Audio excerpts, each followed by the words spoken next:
Hi, everybody. Welcome to the Nice Agile podcast. Now, usually our episodes are audio only, but today we're doing video because there was lots of visual content that we thought was really helpful for you to see. So I hope you really enjoy. Today's episode is quite special for me because when Zara and I started Nice Agile, it was really our desire to want to be able to help people who are on their journey to find their next role.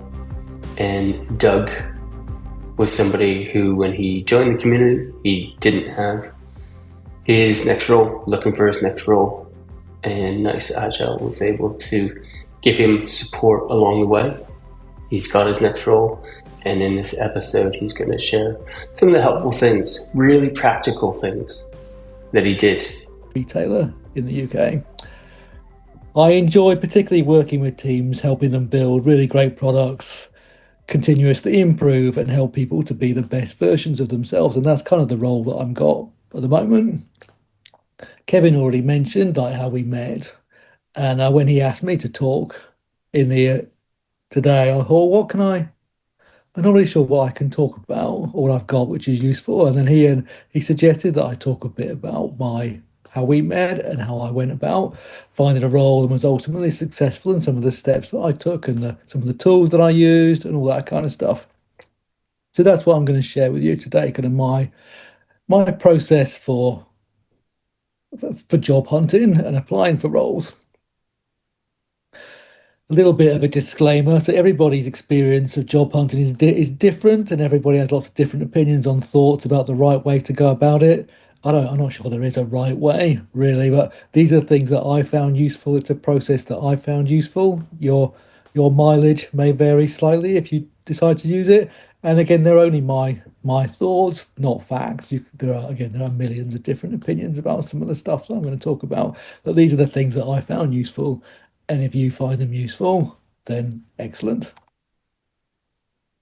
And I guess if you are looking for a role right now as well, it's pretty tough out there. So I wish you good luck. And if you want any support or anything, then feel free to reach out to me afterwards. So I followed before we go into the process, I'll just talk about some of the basics which I found useful. And these are kind of some of the things that I learned or thought about while I was putting this together, which aren't necessarily part of the 5 or 6 step process that I learned or went through, but I thought were useful. I think, and some of these also come from my experience as a hiring manager rather than just someone who's looking for a job. So, like, don't apply for a job that you can't do because you ultimately you're not going to be successful in that role. So when you're looking at, I've seen many people apply for things that they can't do. Don't apply for a job that pays too little. You know what you need in order to survive and to live. Like, hold out for the right role, one that allows you to do to live in the way that you need to live. Don't apply for a job in a country where you can't legally work. Please, even as a hiring manager, I've offered roles to people who have then said, "Oh, I can't work in the UK. Can I work remotely?" And it's just no. Don't waste people. Don't waste your own time and don't waste recruiters' time. And then lastly, just be happy. I know it's tough. Be happy, be positive, smile, and through all of your interactions with recruiters and hiring managers, just be somebody that employers would want to hire. Want to hire. So the process that I followed was a 6 step. It wasn't always in this kind of order or this step. This is kind of when I started to put this together, I realized this is the process that I followed, sometimes without thinking about it. And the first one is just asking about whether this is a job for me. Is this really a job that I want to do? I would go through updating my CV for the role, and then I would go do a second pass through my CV to make sure or be confident that it would get through an applicant tracking system, which was the first time I'd ever really had to do this. So it was quite a learning journey for me there. And then going through the submission process, which is, depending on how you're applying, is either a really simple process or is an absolute pain in the backside. A recruiter call, and then interviews, and for some roles, presentations as well. So let's have a bit of a dig into each of those, first of all. So this is a step, the first step really, which is something that I was started to do late on in my application after I received some advice about whether or not I should be just be applying for every role that was advertised. And I started to think about, was this sort of a job that I really wanted to spend my time applying for? Each application took me between 1.5 and 2 hours. So I'm investing quite a lot of time in applying for a role. And I would ask myself, is this a role that I'm going to enjoy? Is it offering me all of the things which I enjoy doing or that I want to do? Is it a company that I want to work for? So I started to identify companies which I did wanted to work for, or types of companies that I didn't want to work for. From my previous experience, I decided I didn't want to work for another startup.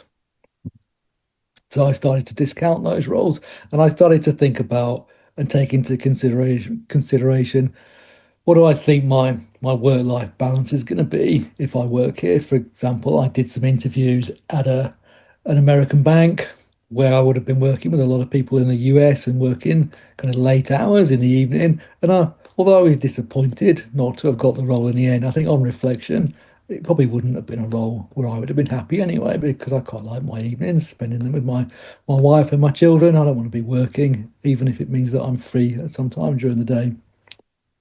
So ask yourself, is this a role for me? Is it a role you're going to be happy in and a role that you're going to enjoy?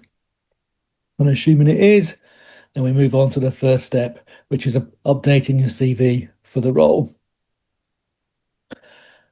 There are a number of things that I learned as I started to play with ChatGPT, which started to feel like my friend and my partner in this process.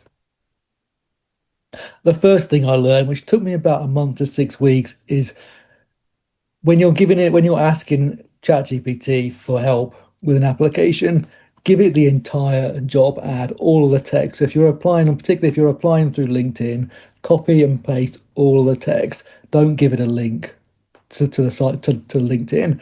I discovered after a while, after it made a couple of mistakes, that ChatGPT can't actually access job posts on LinkedIn. It just looks at the link and kind of guesses what the job is. And most of the time, it was pretty good, but it's guessing. If you give it the all the text, you've got a much better chance of actually getting some useful content out of it.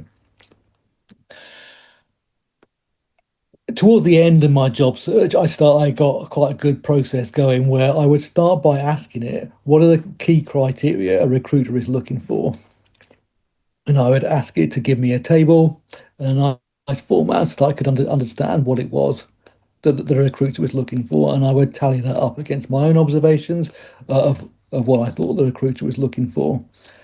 I would give it a copy of my CV and I would ask it to rate it 1 to 5 against each of those criteria that it had already given me. Again, I asked it to do it 1 to 5 because I'd learned over time that it was telling me I was strong in particular areas, and then it was only later on that I discovered that actually ChatGPT had 2 levels above strong, which would have made even my CV even closer matches to roles, but because I'd never asked it or given it a scale. It didn't tell me that. So I would ask it to rate it 1 to 5 for each criteria. Starting with the biggest deficiencies in my CV, I would ask it to ask it to make suggestions to help me improve the scores. I would update my CV based on its suggestions. And after I'd made 2 or 3 of those changes or thought I'd boosted a couple of those scores, I'd re-upload my CV and get it to rescore it. I did again because I'm uploading lots of documents several times during the process. I needed to update my subscription level in ChatGPT so it didn't work with the free one, but I thought it was money well spent, and it was just a constant, or maybe not constant. I would probably go through 5 or 6 different iterations of that process and try and get all of the scores as high as I could without lying. A couple of tips there that I picked up through this process. Don't let it write. It will or constantly offer to write your CV for you or do make all of its recommendations for yourself.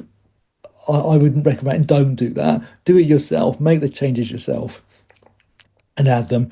First of all, it sounds like you. It doesn't sound like a machine that's writing it. And it also means that you're in control of what it writes. It throughout the 4 or 5 months I was looking for roles, it liked to make things up and just add things randomly. Yes, Marco. Yeah, I'd just like to add to that. If you write it yourself, you know your CV better than if you don't write it yourself. That's a really good point. And I think one of the things that I learned throughout this process is all the CV does is get me to the recruiter stage. That's all, or that was my experience anyway. All I'm looking for it to do is get me a call from a recruiter. After through all the interviews I had, nobody ever asked me about the content of my CV afterwards. I just need it to get me to open that door. So make sure it sounds like you. Write the content, as Marco says. You also know your CV better because you will use it again later on. And don't lie or make things up. Again, like you will almost certainly at some point get found out. And use AI to. One of the things I found it really good at was be able to group bullet and theme. So sometimes my roles would get really long, or there'll be too many bullets. And it was really good at being able to suggest places where I could take two bullets and join them together or condense them and still get my point across. Sorry, pardon me. Particularly when I moved on to the next stage, which was about passing the ATS. So ATS is not something that I'd really come across before. It was a long time previously since I'd had to look for a role, and back in the good old days, actual people would look through them. But now AI is actually processing your CV and it's looking for particular things and will reject your CV for any number of reasons, which it never actually explains one. But there were some things that I learned that I think will help me get through that process and might help you as well. So I learned fairly quickly that ATS systems don't like any other format other than Word. So I'm a Mac user, so I was using Pages. ATS systems don't understand Pages. They don't understand Google Docs particularly well. They don't like PDF documents. They work best with Word documents. I'm assuming it's because of all the embedded characters and formatting that you can't see. They don't like fancy fonts. They ultimately, use a font that ATS could easily read. I think when I looked at my CV after I finished passing it for ATS the first time, I was really disappointed. You can see it there. It looks really dull, but it only the reality is probably very few humans are going to look at it. It's just a robot that's looking at it and it doesn't care. It's just processing lines of text. So again, icons and emojis just confuse it. Don't don't don't use anything more advanced than a bullet point. Is my advice. Once I'd got my CV or the content of it to a point where I was happy with it, I would ask ChatGPT for its advice in getting through the ATS system. Typically, I would ask it to what keywords I needed to include, which it did quite a good job at being able to pass a job description and look for things. And I would typically include those in a skills and experience section towards the end of the document. It would probably occupy between half and a third of a page, depending on the role. It got quite long, and again, I would break it down into particular sections like leadership, agile delivery, people management, and have it piped to limited. I also learned to make sure that I kept formats consistent, so dates. Again, you can see them in the example there, like January 25 to May 25, always using full dates, always keeping the same format. I also learned to get roles descriptions as well. A good bit of advice it gave me, particularly as an engineering manager who was applying for agile delivery leads, it suggested that I respin or bend some of my job titles so they more closely matched what the role was actually looking for. So I think in this example, I had been an engineering manager according to my contract at Red Cloud, but the role must have been for a senior agile delivery lead. So I also included that title so that when ATS was looking for what my previous roles had been, it would match against those as well. Then make sure you use plenty of spacing and line breaks as well to clearly differentiate between the different sections on your CV so that when when the robot is reading them, it can clearly tell what's the start of a new section. Again, a couple of tips. Ask the AI for its recommendations and then make the changes yourself. Again, like Marcus said, it because it gives you know what skills you're putting in, and again you're making sure that you're only adding factual things, skills that you actually really have. And if somebody ever does ask you about the skills that you claim to have, you know what they all were and you know what they mean because you put them in. Again, stretch your role titles to match the job ad. Again, don't lie or make things up. But if you, like in this case, I was doing a lot of agile delivery, so that I'm quite confident to be able to stretch my role title to include that in it. And then don't get hung up on length either. I think there's a lot of advice on job applications to say don't exceed 2 pages. I've been working for nearly 20 years, even with on my last a lot of my last roles condensed into one line. I struggled to get a useful CV across 2 pages. Sometimes it was 4 pages. I think I eventually settled on 3 pages. Again, very few humans actually read it. It's mostly read by robots or AI, and they're looking for specific things. They might reject it because it's too long, and you'll never know. But it's more about making sure that you've got all the right content and all the things that you need to say on that document. Assuming that I passed the ones I was happy with that, I'll go through the submission process. It's quite hard to talk about the submission process because every company is different.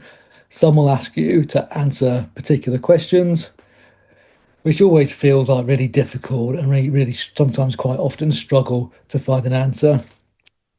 I remember when I applied for the role at OVO, which is the role I eventually landed, being asked kind of what climate change meant to me and some other things around that and how I would contribute to the company. And no, but I found out afterwards that those are the things which are actually read by humans once your CV has got through the ATS system. So it's worth putting the time in there and making it relevant and really meaningful.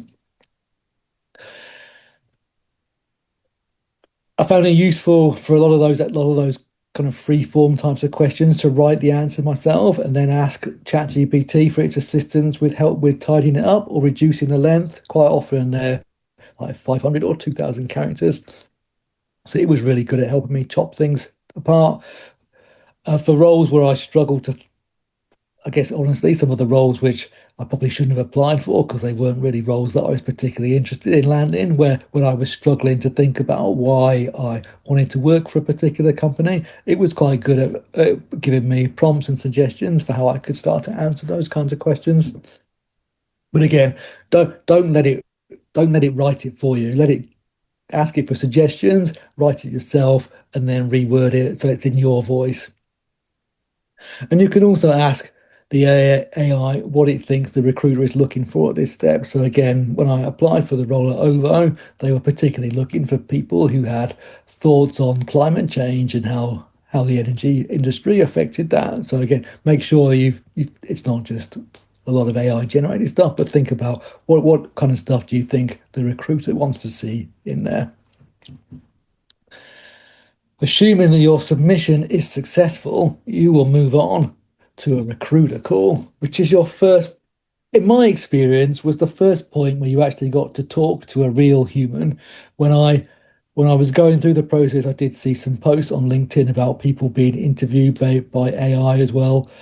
It never happened to me, so I have no experience about what that is like. The calls varied in format.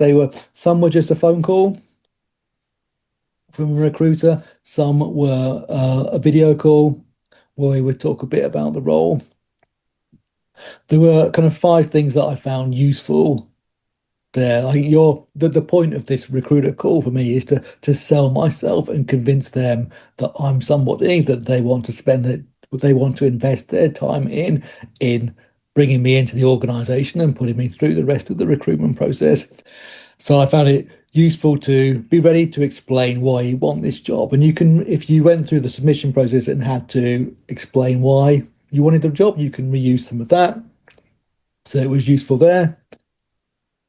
They will probably ask you they may ask you a couple of questions about your CV or some of the roles. So again, picking up on Marco's point, make sure you know your CV and you know it quite well. One of the things that I found useful, which didn't occur to me until quite late on in my interviewing process, is that one of the great things about being remote is that I can have my interview on one half of the screen or on one of my screens, and I can have my CV on another screen or on the other half of the screen. So in some ways, I can still appear to be looking at the interviewer, but I'm actually looking at my CV and the notes or the notes that I made in advance. Don't cross the line. Like don't say you can do things that you can't do or cross red lines, your own personal red lines, just to get through an interview or just to get through to the next stage. And know your worth. Like don't sell yourself short. If you know that you're overqualified or the job just doesn't pay enough, don't be afraid to ask for more or to say to someone if they're sharing a salary band, that you want to be you're looking for an offer at the top end of that, but be prepared to back that up with why you what experience you bring and why you think you're worth that amount. And then ask questions. One of the questions that a friend suggested that I asked actually because he'd found it useful was to ask what does a great candidate look like? Because it helps you if you get through to the next stage where you're actually talking to a panel, you already have an understanding about what that panel is looking for and an awesome candidate looks like. So you can start to think about the things that you want to say that demonstrate why you're the ideal or perfect candidate. These were generally pretty short. Some of them lasted only 10 minutes. I think the longest one I had was about half an hour. And again, just going back to my first bit of advice, well, for me, sorry, just be happy, be positive, be somebody that they would want to employ or work with. The interview is probably the most difficult stage, and there are probably multiple interview stages depending on the role that you're doing. One of the Sorry, give me a sec. I did a set of interviews, probably three or four interviews for roles that I really wanted, and I got some really useful feedback from there, which was around consistency of answers and the way that I presented and the way that I kind of formed my examples. And that was when searching for support and being able to practice those was the point in my journey where I met Kevin. And I think one of the key things about the interview is you only get one shot at it. So you need to be really prepared and you need to be confident and you need to know what you're going to say and have a good idea about what the interviewer might ask you. I think one of the things that I found really gave me confidence was having a good introduction to myself. And when I started off early on in my interview process, it wasn't something that I rehearsed. I just thought, yeah, I know how to say that. And it wasn't particularly good. And I did a practice interview with somebody I'd worked with before at ASOS, who was a principal engineer. And he asked me that question, and I gave him the answer, and it was dreadful. Even I knew it was dreadful. And he said afterwards, "Yeah, if you'd given me that interview, Doug, like we would already be done."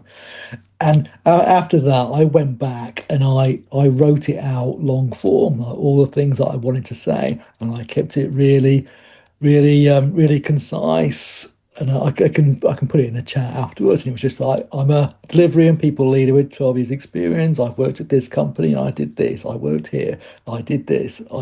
Just really almost like a bullet point. And I rehearsed it until I could do it like without having to like almost parrot fashion, but being able to have that confidence gave me confidence throughout the rest of the interview that I knew what I was doing, that I'd already started well. Work with your, I say, hey, I hate saying work with your AI. Ask your AI what it thinks are going to be common scenarios, or for not necessarily for a particular role, but for the kind of jobs that you're looking for, and then also against the organization that you're looking for, and prepare answers against those. Keep those keep those answers really short, not necessarily short. Keep them concise and factual. So again, I got some feedback that I was bouncing between examples or giving multiple examples of answers to the same question, which confused interviewers. So just give one example, make sure it's the best one that you could give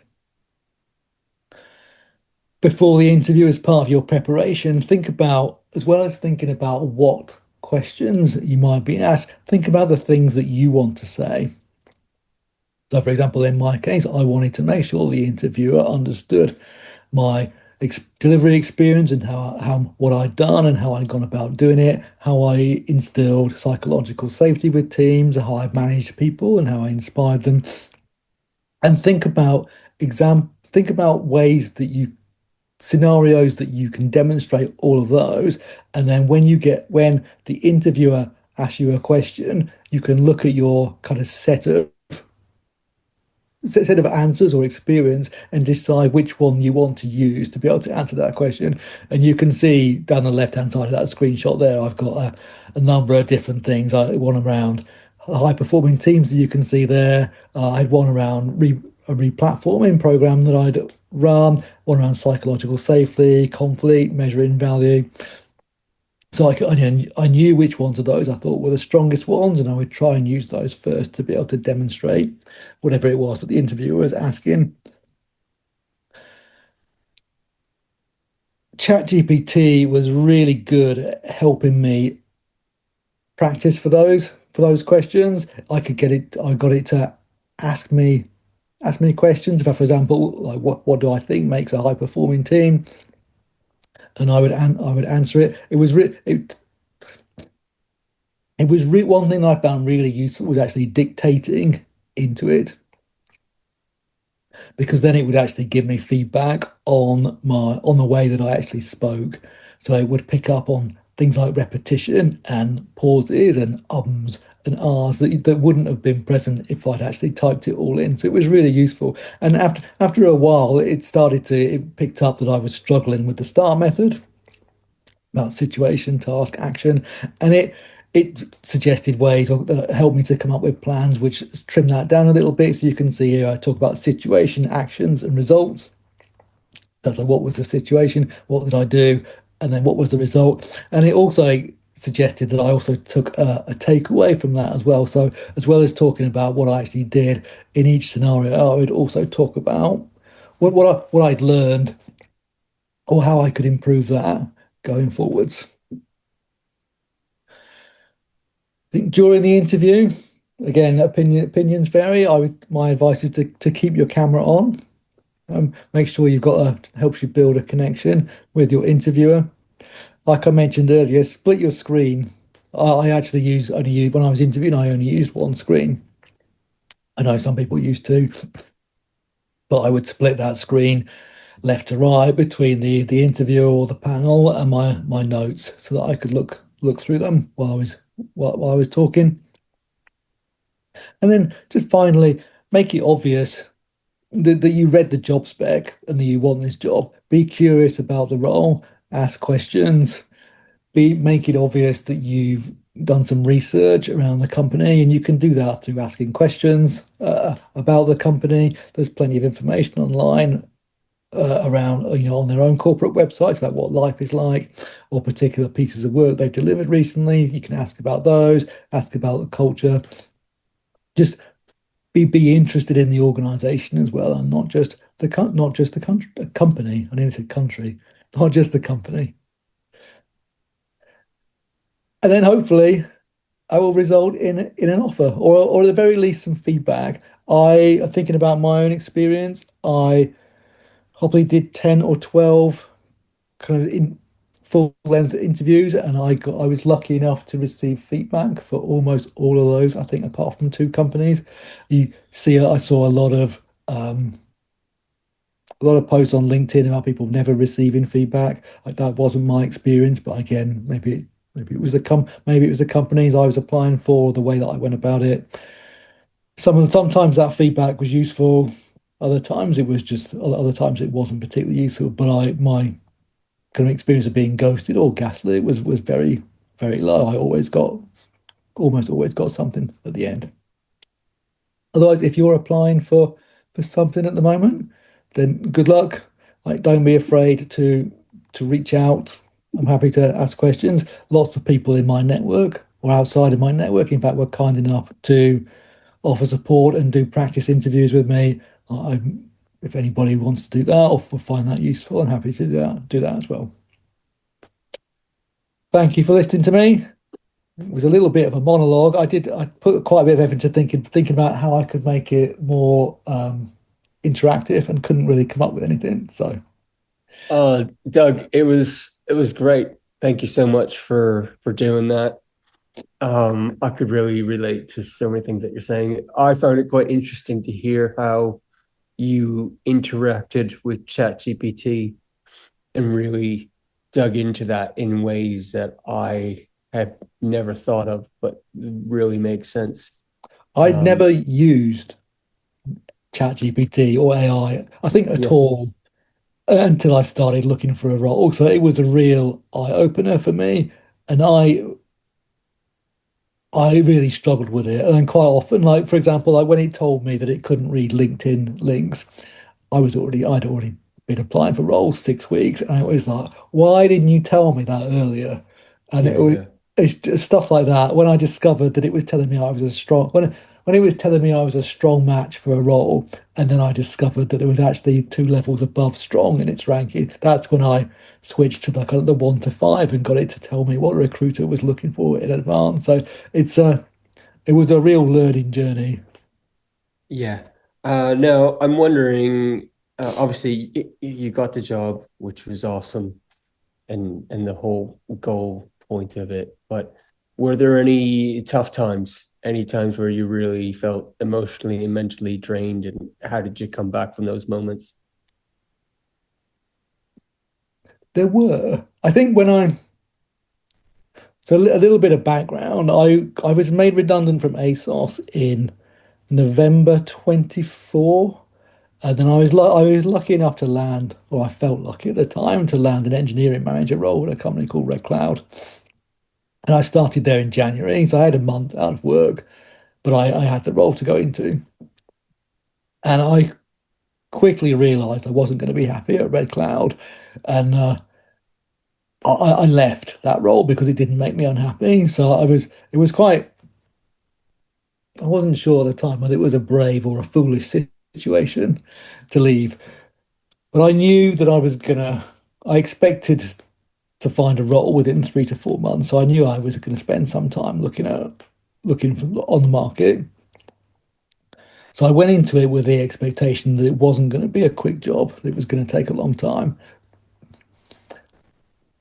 I think I got disheartened or started to run out of energy probably after the first month or so when there was nothing coming through apart from automated rejections.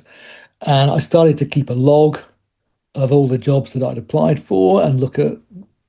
There you go. Good question, Kevin, because you made me think about something I didn't include in stuff that I mentioned earlier. I started to keep a log in Excel of all the roles that I'd applied for and which companies they were and what types of roles, and started to look at what kind of roles I was getting fewer rejections for. A good example is I realized I was getting quite a lot of rejections for engineering manager roles, so I stopped applying for them, even though a lot of them didn't look for people who had an engineering background. There were clearly candidates who did have engineering backgrounds who were stronger candidates than I was, so I stopped applying for those. I also started to look at how quickly I was being rejected. And again, I started to work out quite often I'd be rejected within 2 or 3 days, which was a rejection from an ATS system. So I would go back and look at that particular CV and see if I could work out why. And if it was a bit, I hate, it was a bit of an inspect and adapt, just trying to guess, I suppose, or understand what was happening without the feedback and then just keep improving things. So that was quite tough, trying to learn and not knowing what was going on. I think the other toughest toughest point was probably about 3 months in, probably a couple of weeks before I landed the OVO role, was a conversation with my wife where I've been spending my day applying for jobs. I would do like three or four every day. And we kind of sat down and there was a realization that ultimately we were burning through money and we probably couldn't afford for me to spend another 2 to 3 months just looking for roles, and I was going to have to go out and find some work, and probably that was going to mean like both of my sons worked in the McDonald's a mile away, like it might mean that kind of work. Like I needed to bring money in, and that was what prompted the thought in my mind about, do I need to apply for every role? I needed to work, but I didn't. If there were roles where I knew I wasn't going to be happy, like did I really want to apply for jobs at Deloitte and PwC and stuff? I probably wasn't going to enjoy working there. So they were roles that I could, not waste the time on and do other things, or go to work.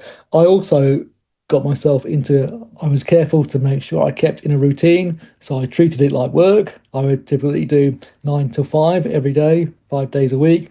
I didn't do any job hunting over the weekends. I think as summer came on, I did lapse a little bit, and Friday afternoons I started to go to the pub for a beer and just to relax a little bit, which I found really useful. I made sure that I exercised. So it was just about, I guess, getting myself into a routine and treating it like a job. And a couple of times I took a break as well. Even if treating it like a job, I would take a holiday or a rest. Sometimes I would take a day off and do something else, do one of my private projects. As interviews started to come in as well, you would have a bit of a switch it up from job applications to preparing for interviews, looking at websites, preparing for interviews, doing practice interviews and that kind of stuff. Great. Thank you, Doug.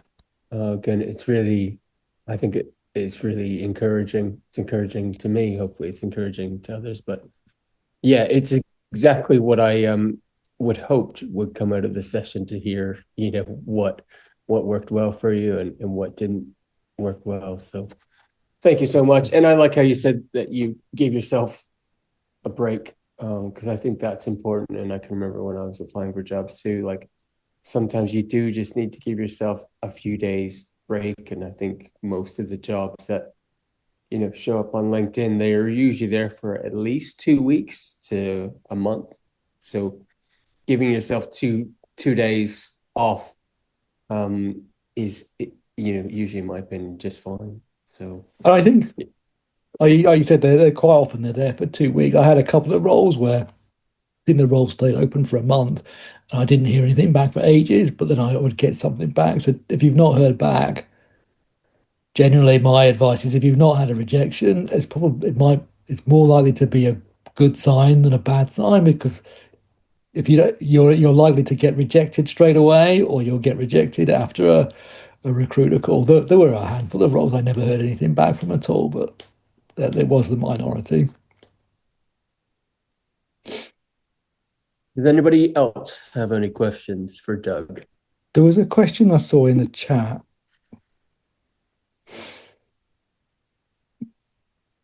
So Ranjit asked, what is the best time to deliver your elevator pitch when you're in the interview? So normally they would do, like the most interviews followed the same pattern, where the interviewers, if they would introduce themselves and just thank you for attending and that kind of stuff, and then they would say, "Can you just tell us a bit about yourself?" And that's when I would do that, and it would be like 1 or 2 minutes. Like when it's written down, it's a paragraph. It's not very much, and it's just, this is me. This is what I can do. This is what I will bring to your company. Could be I nice like and how you short. said you recorded that into ChatGPT as well to get that feedback, which is something that I wouldn't have thought about, but I think that's good. Sorry, Mark, would somebody say something else to that? No, I don't think so. I didn't think about it either until I got that feedback. And it's kind of like, well, how do I practice this? And even when I was doing some practice interviews, it's not like I could sit on a call with you, Kevin, and just say, can we just ask me the same question 5 times until I got it? ChatGPT didn't care how many times I gave it the same thing, and it would just give me feedback. And eventually it got to the point where it would say, "You've nailed it," or that's really strong. And that's the point where I would memorize it. Yes, Marco. Let me just lower my hand. I had a question, and it came up actually around about in the middle of what you was sharing. You was mentioning about that you adapt your CV for each role, and so it goes through this process that updates the CV and makes slight changes, but you're making the changes. That's great. So, what did you do if you had, let's say, 5, 6, 7 different roles that you had applied for, and your CV was not exactly the same for all 5, 6, 7? There was variation adaptations. What did you do to make sure that you were actually being coherent with your application? That's a good question. I started, well, I wouldn't start. Well, once I kind of got going and realized that I needed to update my CV I needed to tailor my CV for each role, I built some kind of base level CV. So I had one. I was applying for engineering manager positions, agile coach positions, and kind of agile delivery positions. And I built 3 kind of starter CVs, which all really had fundamentally the same content, but restructured or reworded with different emphasis depending on the role.